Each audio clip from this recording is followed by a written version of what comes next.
একদম সকাল সকালই তোহামনিকে স্কুলে নিয়ে গিয়েছিলাম। স্কুল থেকে এসে চকোপ্লেক্স আর দুধ ভিজিয়ে দিয়েছি, নাস্তা করছিল। এরপর তোহামনি পাপার জন্য রুটি ছেঁকে নিচ্ছিলাম। এদিকে বাবা বাজারও নিয়ে এসেছে। এরপর বাজারের কাছে চলে গেলাম। ঈদের পর আজকে প্রায় অনেক রকমের মাছই কিন্তু বাবা বাজার থেকে নিয়ে এসেছে। একেবারে টাটকা টাটকা সব মাছ, নদীর ইলিশ মাছ, ছোট চিংড়ি, পাবদা মাছ, ট্যাংরা মাছ। এরপর আজকে পাবদা মাছটা রান্না করে নিয়েছে।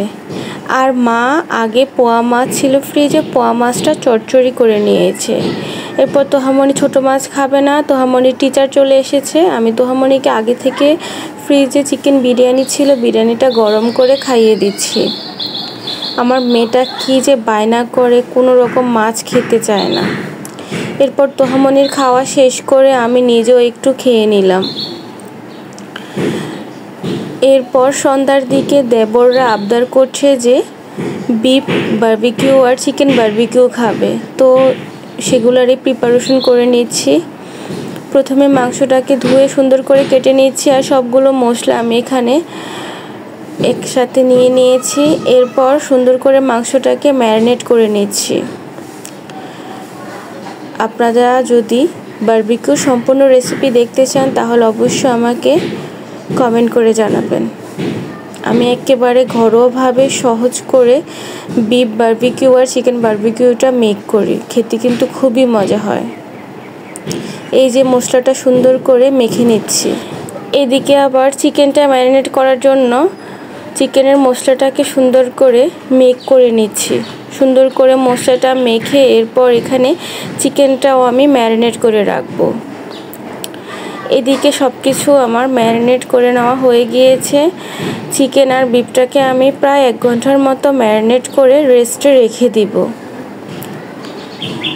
তো এদিকে সব কিছু মেখে এরপর রেখে দিয়েছি। যে কোনো খাবার তৈরির আগ মুহূর্ত তো সব কিছু মোটামুটি সুন্দরই থাকে। এরপর তৈরি করার পেছনের গল্প, দাঁড়ানো ওয়েট, আপনাদেরকে দেখাচ্ছি। দেখুন কি অবস্থায় না হয়েছে, আর কিচেনের অবস্থা তো আর বললামই না। এরপর সব কিছু যখন সুন্দর করে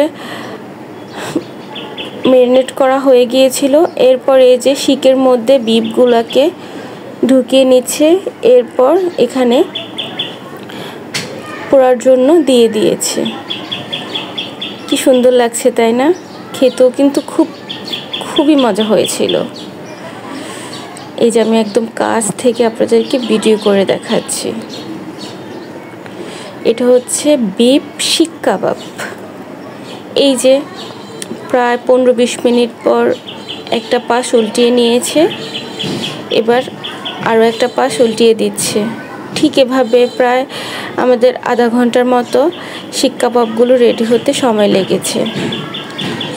এরপর এক সাইডে আবার চিকেনগুলো দিয়ে দিচ্ছে, কারণ অনেকগুলো বিফ ছিল, অনেক বেশি টাইম লাগবে, সেজন্য এক সাইডে চিকেনগুলো দিয়ে নিচ্ছিল। এরপর এই যে সব কিছু সুন্দর করে রেডি হয়ে গিয়েছে। এরপর একটি শিক নিয়ে আমার দেবর দুষ্টামি করছিল। তো এই যে আমাদের রাতের খাবার রেডি হয়ে গিয়েছে। খেতে কিন্তু ভীষণ মজা হয়েছে। সবাই ভালো থাকবেন। আল্লাহ হাফেজ।